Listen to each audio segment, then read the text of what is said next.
queria chamar aqui ao palco um outro irmão nosso, já de longas datas, que, bom, para quem já acompanha os encontros Nietzsche Schopenhauer, os outros, os anteriores, como eu falei para vocês, todos os anos a gente procura, né, centrar o foco do debate em torno de um tema que a gente discute ao longo do ano, normalmente um texto de um determinado autor. No ano passado, inclusive, foi a tese de doutorado do professor Rogério Lopes, que vai apresentar a conferência aqui na próxima quinta-feira. E nós tínhamos aí, então, a figura do porta-voz do Apoena, né, daquele que iria aqui manifestar a posição do Apoena acerca do tema que a gente havia debatido. Tá? E essa figura, no caso, era o professor Rui de Carvalho, que está ali ao lado, e também vai apresentar a conferência aqui. Mas ele esse ano está, de uma certa forma, destituído aí da figura de porta-voz, porque nós não temos um texto específico, né? Nós estudamos vários autores, mas não um texto específico, assim, que a gente quisesse manifestar alguma posição acerca. E, embora a gente não tenha essa figura do porta-voz, nós temos dois grandes representantes que estão aí, de uma certa forma, substituindo o Rui, né? Fazendo, às vezes, aqui de porta-vozes, que são o Tiago Mota, que está ali atrás, também vai apresentar a conferência amanhã, e o Daniel Carvalho, esse que vem agora aqui apresentar uma conferência para a gente. Os dois vão focar especificamente no tema que a gente vinha discutindo, tá? Ecologia cinza e natureza agônica. O título da palestra dele, um pouquinho diferente, deixa eu aproveitar e já ler aqui, que eu não lembro de cabeça. O silêncio da natureza, o barulho da moralidade e a inevitabilidade da antropomorfização. Tá? Daniel de Carvalho é doutorando da UFMG, orientando aí do professor Rogério Lopes, co-orientando, né? E muito nos orgulha, porque recentemente recebeu a aprovação aí, não só do programa, como também da CAPES, para passar aí o ano na Alemanha fazendo o doutorado, chamado doutorado sanduíche. Tá? E muito nos orgulha, porque é o membro do Apoena que está expandindo aí o ramo dos negócios do Apoena lá para a Alemanha. Né? Então, já é uma multinacional. Né? Então, Daniel, meu irmão de coração, muito obrigado aí. Daniel veio especialmente para o encontro. Pronto, é ótimo. Ano que vem a gente faz uma sessão do Nietzsche Schopenhauer também em Berlim. Né? Então, é isso. Então, Daniel, por favor. Fique à vontade. Então, primeiro, agradecer as palavras do meu amigo Gustavo. Né? Bem, essa coisa de ser o porta-voz do grupo, na verdade, eu acabei de ficar sabendo agora. Né? Então, assim, isso não estava no script, realmente. Mas, de todo modo, eu tentei fazer um esforço de pensar alguma coisa dentro da temática que estava sendo proposta realmente pelo evento. O professor Miguel Ángel, na resposta que deu ao Gustavo, já tocou, né, em alguns pontos daquilo que eu pretendo desenvolver aqui, que é esse tema da antropomorfização. Né? Ele falou um pouco também dessa indizibilidade do devir, né, que também é uma coisa que eu pretendo abordar um pouco aqui. Né? Então, antes de iniciar propriamente a leitura do texto, eu gostaria de situar o lugar que ele ocupa no interior da proposta temática sugerida pela organização do evento. Como já é do conhecimento de todos aqui presentes, o quarto encontro Nietzsche-Schopenhauer, Ecologia Cinza, Natureza Agônica, está dividido em dois eixos temáticos. Né? O primeiro deles, né, é a identificação e a discussão do que se considera o ponto de partida do desencontro profundo entre Nietzsche e Schopenhauer, qual seja a filosofia da natureza. Mais especificamente, a cosmologia e o problema da significação moral do mundo. O segundo ponto, né, seria a possibilidade de, a partir das obras de Nietzsche e Schopenhauer, bem como de seus intérpretes na contemporaneidade, posicionarmos-nos em relação ao debate atual em torno do verde, o problema ambiental e seu horizonte filosófico de interpretação. Horizonte esse que teria um forte matriz platônico, cristão e hegeliano. Então, o trabalho que eu apresentaria aqui, né, intitulado O Silêncio da Natureza, o Barulho da Moralidade e a Inevitabilidade da Antropomorfização, está inserido no primeiro eixo temático sugerido pela organização, ainda que as reflexões nele desenvolvidas possam repercutir no segundo eixo temático supramencionado. Meu objetivo, enfim, será discutir um tópico da reflexão nietzschiana acerca da natureza. Trata-se de uma aparente tensão que percorre os escritos do filósofo desde o humano demasiado humano, entre, por um lado, o entendimento de que a natureza é absolutamente indiferente a todos os nossos juízos morais, religiosos e estéticos, entendimento este que é acompanhado da recomendação de que nós deveríamos nos guardar de atribuir à natureza esses mesmos juízos e de, no limite, guardarmos de antropomorfizar. Por outro lado, há o fato de que a própria tentativa nietzschiana de interpretar a natureza é atravessada por uma série de conceitos de forte matriz, de forte teor antropomórfico. Por exemplo, interpretação, vontade de poder, relações de mando e obediência, etc. Então, para ilustrar e discutir essa aparente tensão, eu vou me utilizar basicamente de 2 aforismos de períodos distintos da filosofia de Nietzsche. O aforismo 109 de H. Ciência e o aforismo 36 de Além do Bem e do Mal. Ao longo do texto, eu sugiro que a aparente tensão entre as abordagens da natureza presentes em ambos os aforismos pode ser atenuada se levarmos em consideração as motivações de Nietzsche em cada um deles e que, a despeito da aparência de que eles se recobrem, ambas as passagens estão inseridas em um contexto e movimento mais amplo da filosofia nietzschiana. Então, acaba sendo uma análise um pouco mais pontual mesmo desses 2 aforismos. Eu espero que isso não seja, o fato de ser muito específico, não seja tedioso. Então, passo à primeira parte do meu texto. A compreensão nietzschiana de natureza, que aparece no aforismo 109 de H. Ciência, intitulado Guardemo-nos, pode ser entendida como corolário de um conjunto de proposições que o filósofo vinha anunciando desde sua primeira obra do período intermediário, Humano Demasiado Humano, e talvez mesmo antes, se pensarmos no parágrafo de abertura do opúsculo sobre verdade e mentira, no sentido extramoral. Ela representa o coroamento de uma tendência cujo objetivo é reconciliar o homem com seus aspectos naturais, ou, nas palavras do próprio Nietzsche, naturalizar os seres humanos com uma pura natureza e, ao mesmo tempo, restaurar a inocência do devir, nas palavras de Nietzsche, desdivinizar completamente a natureza. Já na abertura daquele opúsculo, de 1873, uma narrativa de teor fortemente naturalista, Nietzsche aponta o lugar lastimável e fantasmagórico ocupado pelo intelecto humano no interior da natureza. Quão despropositada, tagarela e gratuita torna-se a história universal, inventada por esse intelecto, diante do resfriamento do astro terrestre. Esse contraste entre, por um lado, nossa interpretação, anseio e expectativa em relação ao mundo, e, por outro, a indiferença desse mesmo mundo para com as nossas projeções antropomórficas, aparecerá em um número considerável de escritos do filósofo. A partir de Humano Demasiado Humano e das demais obras do período intermediário, o tom do discurso, que naquele opúsculo era um misto de descrição fria e de sutil ironia, começa a ganhar também contornos aparentemente mais prescritivos, por assim dizer, na medida em que, a partir de agora, Nietzsche passa a não apenas recomendar, mas a se engajar em uma verdadeira campanha na tentativa de livrar nossa compreensão do homem e do mundo das explicações de caráter teológico, teleológico e metafísico, mas, sobretudo, de um suposto significado ético, de uma suposta ordem moral do mundo. Em Aurora, só a título de exemplo, Nietzsche reconhecerá que, abro aspas, o homem conferiu a tudo que existe uma relação com a moral e revestiu o mundo de um significado ético. Mas, ao mesmo tempo, Nietzsche sugere que um dia isso terá tanto valor quanto a crença na masculinidade ou feminilidade do Sol. Nietzsche será, sem sombra de dúvida, um dos mais empenhados em promover a ridicularização dessa crença no significado ético do mundo. Então, no aforismo 109 de H. Ciência, no entanto, Nietzsche ultrapassa a perspectiva segundo a qual devemos retirar da natureza os elementos morais, que nós teríamos inoculado nela, em direção a uma recomendação de caráter bem mais geral. Ele sugere que o mundo não é absolutamente tocado por nenhum dos nossos juízos estéticos e morais. E recomenda, parodiando uma expressão que ele encontra em Dühring, a guardarmos de o antropomorfizar, o mundo. Cumpre notar que esse aforismo possui um pano de fundo bastante interessante e específico.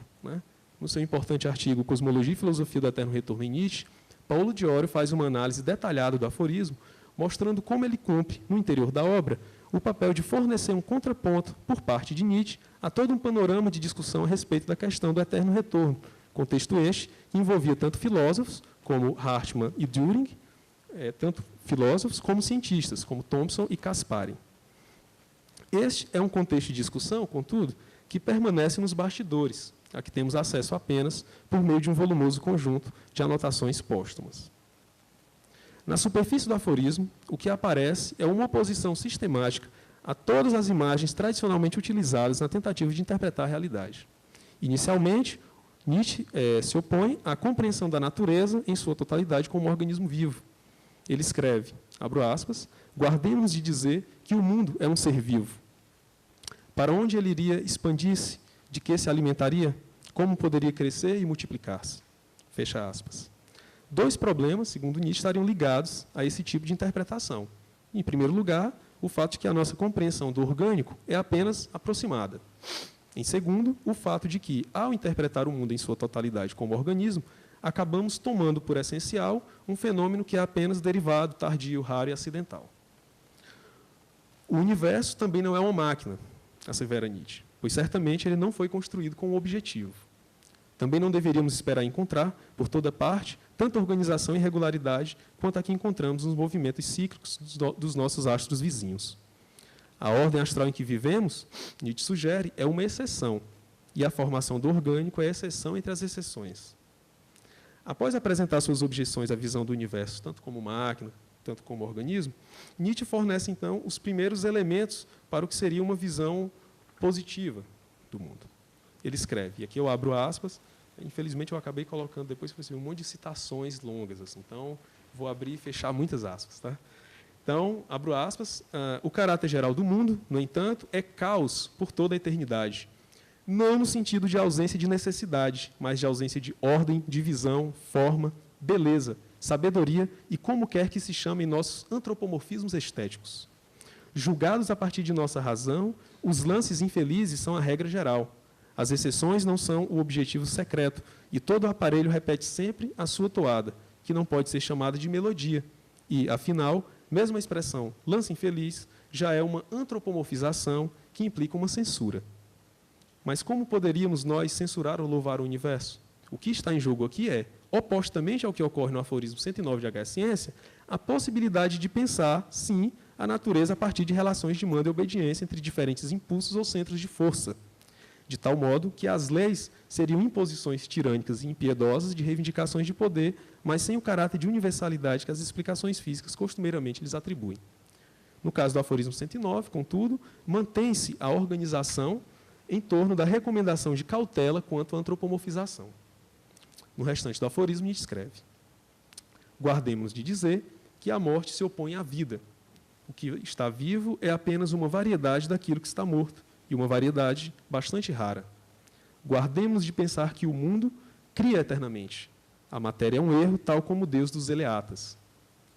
Mas quando deixaremos nossa cautela e nossa guarda? Quando é que todas essas sombras de Deus não nos obscurecerão mais a vista? Quando teremos desdivinizado completamente a natureza? Quando poderemos começar a naturalizar os seres humanos com uma pura natureza, de nova maneira descoberta e redimida? Fecha aspas. Então, quanto ao final dessa passagem, eu queria chamar a atenção para uma das questões, uma dessas questões formuladas aí pelo Nietzsche. Porque eu entendo que ela permitirá entender o problema da antropomorfização no próprio vocabulário nietzschiano. Trata-se da pergunta: quando é que todas essas sombras de Deus não nos obscurecerão mais a vista? Eu creio que essa pergunta fornece uma interessante chave de leitura para que possamos compreender o sentido dessa reiterada recomendação nietzschiana para nos acautelarmos no momento em que promovemos visões antropomorfizadas do real. Todas elas reintroduziriam no mundo, de alguma forma, o Deus já morto, projetando nele as suas sombras. Como afirmaria Nietzsche em outro aforismo, de H. Ciência, aí eu abro aspas, o horizonte nos aparece novamente livre, embora não esteja limpo, fecha aspas. Então, seria preciso ainda desvencilhar-se desses resquícios que impedem uma visão de mundo livre de elementos metafísicos e morais. Então, eu acredito que o contexto que o Paulo Jório mostra de confecção desse aforismo 109 da H. Ciência mostra que é isso que, de fato, está em jogo lá. Então, como veremos a seguir, não é a projeção de elementos antropomórficos enquanto tal que será censurada por Nietzsche. A despeito das várias recomendações de acautelamento sugeridas por ele em H e a Ciência, a inevitabilidade do antropomorfismo é reconhecida nesta mesma obra, por exemplo, no aforismo 112, no qual ele afirma que nós sempre operamos, e aqui eu abro aspas, com coisas que não existem, com linhas, superfícies, corpos, átomos, tempos divisíveis, espaços divisíveis. Como pode ser possível explicação, se primeiro tornamos tudo imagem, nossa imagem? Basta considerar a ciência a humanização mais fiel possível das coisas. Então, com isso eu concluo a primeira parte do texto.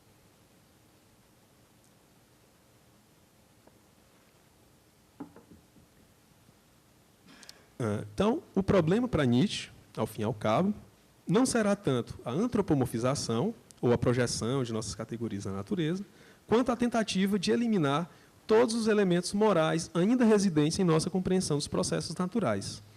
Trata-se, portanto, do tipo de conteúdo que é projetado na natureza. Ora, mesmo a linguagem adotada pelas ciências modernas, na medida em que seja calcada sobre uma metafísica de cunho materialista, pensa Nietzsche, ainda seria infiltrada por noções que são baseadas, em última instância, em nossa experiência interna. E esta, por sua vez, está presa a hábitos gramaticais que repõem incessantemente aqueles elementos censurados por Nietzsche. Essa compreensão, aliás, pode ser reconduzida, ao menos em parte, à influência de Langer, bem como de cientistas que Nietzsche lia na época, né, cientistas estes que reconheciam o caráter antropomórfico de algumas das noções mais fundamentais da ciência. O Langer, né, no caso, ele repetidamente interpreta muitas das categorias básicas usadas nas ciências como antropomórficas, como personificações, como noções convenientes que não têm um referente ontológico.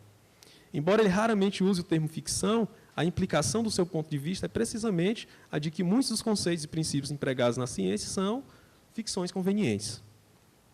E uma interpretação que desempenhará um importante papel no pensamento de Nietzsche é a compreensão do átomo como modelado na ideia de sujeito ou de ego. Então, isso seria, no caso, uma dessas heranças de Nietzsche em relação ao Langer. Então, no caso de Nietzsche, né, especificamente, várias noções caras ao vocabulário da ciência da época são reconduzidas a ficções de caráter antropomórfico. A linguagem utilizada pelas ciências, na suspeita dele, é um testemunho da dívida que elas mantêm em relação a considerações de caráter social e moral, bem como a elementos eminentemente teológicos e metafísicos. A ingerência de elementos morais na natureza seria percebida, por exemplo, através da ideia de lei. E aí tem uma série de fragmentos póstumos em que o Nietzsche se refere a isso. No caso do Além do Bem e do Mal, o Nietzsche escreve: igualdade geral perante a lei, nisso a natureza não é diferente nem está melhor do que nós. É isso lá no 22. Lá no volume 11 da KSA, no aforismo 3618 de 85, ele coloca: acautelo-me de falar de leis químicas, isso tem um sabor moral. Né? Em 88, no fragmento 1479, ele coloca: afastemos aqui os conceitos populares, necessidade e lei. O primeiro estabelece no mundo uma falsa coação, o segundo uma falsa liberdade. Veja que aqui o próprio conceito de necessidade, que lá na H Ciência parecia estar livre de antropomorfismo, aqui ele parece já ser interpretado de outra forma pelo Nietzsche. Lá na Opiniões e Sentenças Diversas, por exemplo, Nietzsche coloca: a necessidade na natureza se torna mais humana pela expressão conformidade às leis, o último refúgio do devaneio mitológico. Então, o antropomorfismo seria notado também em noções como a de átomo, como sustentáculo de uma força, né, que seria formulada a partir da projeção do eu, né, ainda que seja uma ideia útil do ponto de vista da necessidade de cálculo. E aí vai, ideia de movimento, ideia de força, de que existem corpos, de matéria, né, todas elas seriam, ao fim e ao cabo, remetidas, de alguma forma, ao antropomorfismo. Então, eu gostaria de comentar um pouco, ainda que muito rapidamente, né, em virtude do tempo, algumas das características dessa perspectiva nietzschiana, então, acerca da natureza. Em primeiro lugar, cumpre notar, né, que há, né, essa aparente tensão percorrendo os escritos de Nietzsche, né, quando a gente pensa na crítica que ele faz às antropomorfizações e, por outro lado, emprega, né, um vocabulário dessa mesma natureza. como eu já sugeri, todo problema está em formular um tipo de interpretação que, ao mesmo tempo em que consiga rejeitar os resquícios teológicos, metafísicos e morais que ainda estariam, de alguma forma, presentes em nossa compreensão de mundo, né, que essa interpretação possa também dar conta do dinamismo e da complexidade do real. É importante observar que, a despeito das críticas de Nietzsche às ciências e a tentativa da ciência de interpretar os fenômenos naturais, é do diálogo com algumas vertentes dessas mesmas ciências de sua época que Nietzsche extrairá os elementos conceituais que pavimentam a sua própria interpretação de mundo. Ele procura combinar alguns elementos das teorias físico-dinâmicas com componentes extraídos de suas leituras de biólogos da época. Uma influência decisiva será a de Boscovich. A combinação bastante peculiar desses elementos heterogêneos resultará na ideia de vontade de poder, a qual, obviamente, a gente não pode pensar como uma simples adição de várias teorias que o Nietzsche pegou e juntou tudinho e montou. Mas esse é o pano de fundo. Então, primeiro, qual é o interesse, qual é o motivo do interesse de Nietzsche pelas teorias dinâmicas? Eu acho que há uma série de razões para isso, para essa apreciação dele para esse tipo de teoria. A primeira é porque ele quer ir além de teorias que se baseiam em representações sensuais e antropomórficas. E ele julga que as teorias dinâmicas, em particular aquela de Boscovich, é menos antropomorfizada que as demais. Segundo, porque esse modelo, ele destrói a ideia da realidade como uma espécie de agregado de átomos e representa o mundo como um sistema relacional e dinâmico de ação e reação de forças. Terceiro, porque ela se encaixa melhor com a concepção nietzschiana, heraclitiana, de fluxo ou devir, de tal modo que o mundo humano refletiria essa mudança característica no todo. Então, no caso do Boscovich, que é, salvo engano, citado só uma única vez na obra do Nietzsche, lá no aforismo 12, de Além do Bem e do Mal, o Boscovich abriu mão do conceito de matéria em proveito de uma teoria construída a partir da noção de pontos não extensos, os quais eram entendidos como centros dinâmicos de força.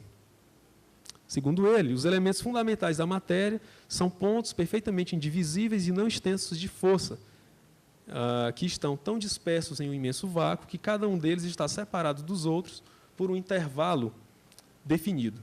Esse intervalo poderia ser indefinidamente aumentado ou diminuído, mas não poderia nunca desaparecer totalmente sem a compenetração dos próprios pontos.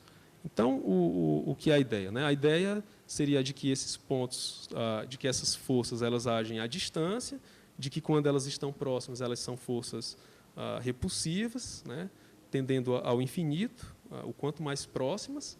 Quando elas estão distantes, elas se comportam como forças atrativas, tendendo a zero, quanto mais distantes elas estejam. Então, e aqui eu me utilizo de uma descrição feita pelo professor André Itaparica, na tese de doutorado dele, em que ele comenta um pouco essa questão. Então, no caso do Boscovich, ele não admitia qualquer contato imediato entre esses centros de força.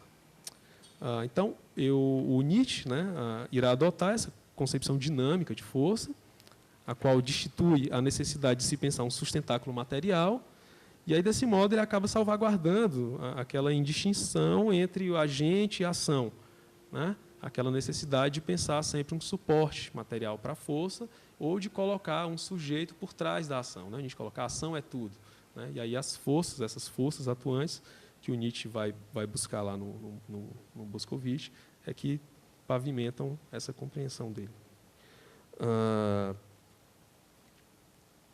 Eu havia colocado alguns comentários aqui em relação ao fato que o Nietzsche não é acrítico assim, em relação ao Boscovich, mas eu vou pular um pouco isso. Então, continuando, é em um importante fragmento póstumo que Nietzsche reconhecerá a necessidade de complementar esse conceito de força com a noção de vontade de potência. E aí aqui eu cito novamente o Nietzsche, o aforismo 3611, que está lá no volume 11 da KSA. Nietzsche escreve, acho que boa parte já deve ter lido esse aforismo.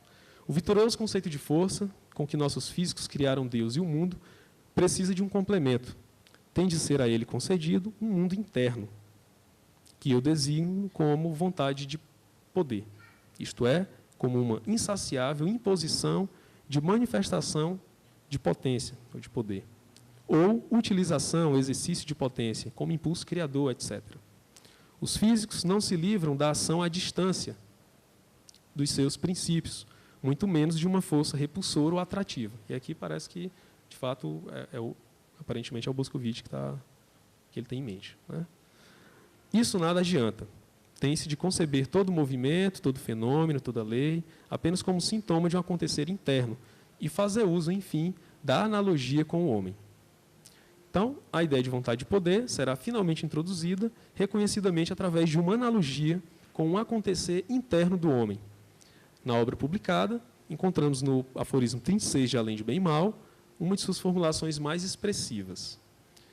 Eu considero que esse conceito responde, por um lado, à necessidade de criação de um fio condutor interpretativo, a despeito de que a gente possa fornecer qualquer tipo de fundamentação do conhecimento, e que ele coincide também com a retomada nietzschiana da legitimidade da especulação.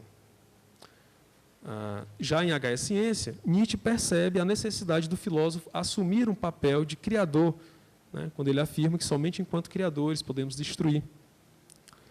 Por outro lado, eu acho que o conceito também responde a exigências de rigor metodológicas, né, que já haviam sido explicitadas por Nietzsche, que vai identificar método da economia de princípios. Então, no aforismo 36, de Além do Bem e do Mal, o que é que o Nietzsche escreve?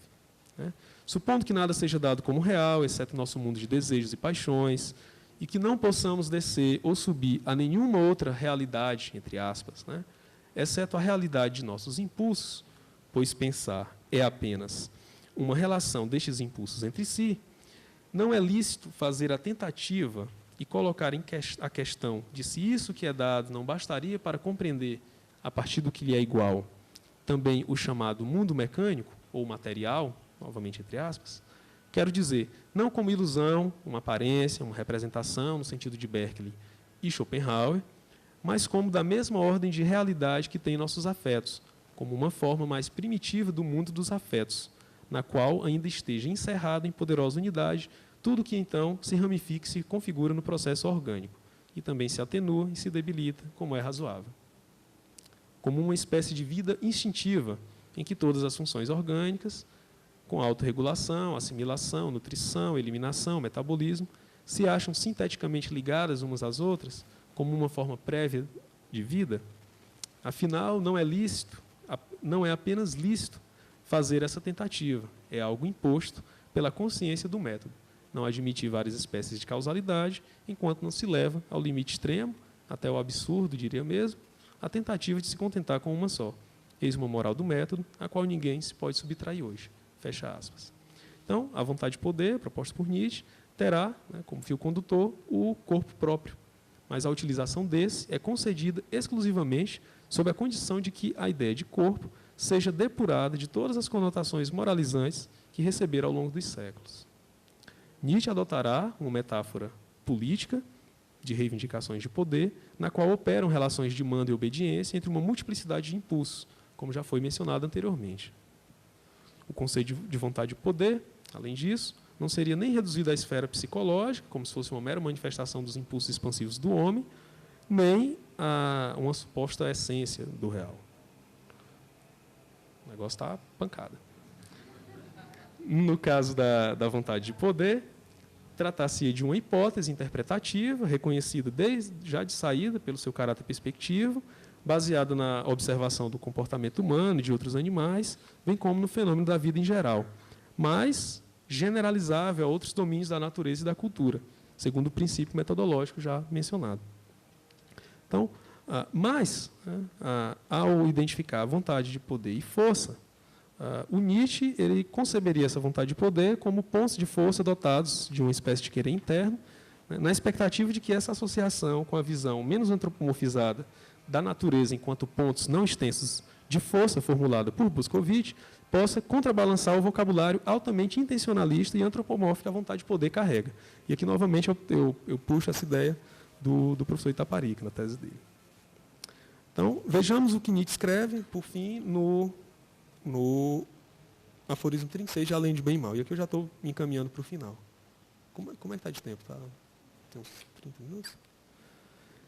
Então, vou... A continuação do 36 de Além de Bem e Mal. Escreve: supondo finalmente que se consiga explicar toda a nossa vida instintiva, como a elaboração e a ramificação de uma forma básica da vontade, a vontade de poder, como é minha tese. Supondo que se pudesse reconduzir todas as funções orgânicas a essa vontade de poder, e nela se encontrasse também o problema da geração e nutrição. É um só problema. Então, se obteria o direito de definir toda força atuante inequivocamente como vontade de poder. O mundo visto de dentro, o mundo definido e designado segundo o seu caráter inteligível, né, entre aspas, seria justamente vontade de poder, novamente entre aspas, e nada mais. Fecha aspas. Então, se a gente quisesse resumir, né, para encaminhar aqui para o final, o padrão, né, do pensamento nietzschiano, no que concerne a esse tema especificamente, a gente poderia resumi-lo da seguinte forma. Em primeiro lugar, trata-se de mostrar o caráter antropomórfico da verdade, tanto na vida cotidiana, na filosofia ou na ciência. Em segundo lugar, isso tem como consequência o fato de que nenhuma teoria nos daria acesso a essa realidade, a uma realidade objetiva. Em terceiro lugar, significa dizer que o caráter antropomórfico é inelutável. Em quarto, após mostrar esse caráter antropomórfico, humano, estetizante, de todos os nossos empreendimentos, o Nietzsche, eventualmente, né, encampa, né, ele tenta uma interpretação também antropomorfizada da realidade. E o quinto, né, e isso é que confere uma diferença notável, é que o Nietzsche põe as cartas na mesa e reconhece o caráter antropomórfico de sua própria interpretação. Então, de todo modo, né, assim, a despeito do caráter antropomórfico de alguns desses conceitos do Nietzsche, né, como interpretação, de dizer que a interpretação já está no orgânico, já está até no inorgânico, né, da própria ideia de vontade, de poder, né, são dois termos de vocabulário. A gente tem que reconhecer que alguns deles parecem estar livres, né, alguns desses conceitos parecem estar livres, não apenas da conotação moral, que o Nietzsche tanto censura, como de antropomorfismo mesmo. Né? E aqui eu estou pensando na noção, né, da própria ideia de Devi, né, que o professor Barrenechea colocou, que esse Devi seria indizível, a gente não tem como... Né? Então, uma dessas noções, né, eu acho que a mais fundamental entre elas é a própria ideia de Devi, esse fluxo, processo incessante, né, talvez cinza, né, e silencioso.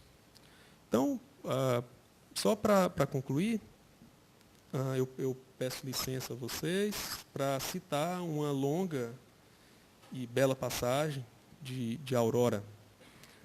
O aforismo 423, que aparece na abertura do livro 5º da obra, e com o qual eu gostaria de concluir a minha fala. Eu acho que esse aforismo ele condensa de uma forma meio poética, né, um pouco dessa discussão que eu quis levantar aqui, e ele foi a fonte de inspiração, na verdade, para o título da minha fala, né, para esse título meio. O título do aforismo é Dentro do Grande Silêncio. O Nietzsche escreve: aqui está o mar, aqui podemos esquecer a cidade. Os seus sinos ainda tocam neste momento a Ave Maria. Esse ruído sombrio e tolo, porém doce, no cruzamento do dia com a noite, mas apenas por mais um instante. Agora, tudo se cala. O mar se estende calmo e cintilante, não pode falar. O céu traz seu eterno e silencioso espetáculo vespertino em cores rubras, verdes e amarelas, não pode falar. Essa mudez enorme que subitamente nos toma é bela e aterradora. Diante dela, o coração se inflama. Oh, a hipocrisia dessa muda beleza! Como poderia falar bem, e mal também, se apenas quisesse? Sua língua atada e a sofredora ventura em seu rosto são uma perfídia. Querem zombar da nossa simpatia. Pois seja, não me envergonhe de ser a zombaria de tais poderes. Mas tenho compaixão de você, natureza, porque tem de silenciar, ainda quando é apenas sua malícia que lhe prende a língua. Sim, tenho compaixão de você por sua malícia. Ah, faz-se ainda mais silêncio, e novamente se inflama o meu coração. Apavoras ante uma nova verdade. Também não pode falar. Ele próprio zomba juntamente, se a boca exclama algo nessa beleza. Ele próprio desfruta sua doce maldade em silenciar. A fala e até o pensamento tornam-se para mim odiosos. Não escuto o erro, a ilusão, o espírito delirante a rir por trás de cada palavra? Ó mar, ó noite, vocês são maus instrutores. Ensinam o ser humano a parar de ser humano. Deve ele entregar-se a vocês? Deve tornar-se, como são agora, pálido, brilhante, mudo, imenso, repousando em si mesmo, elevado sobre si mesmo? Era só isso. Obrigado a todos.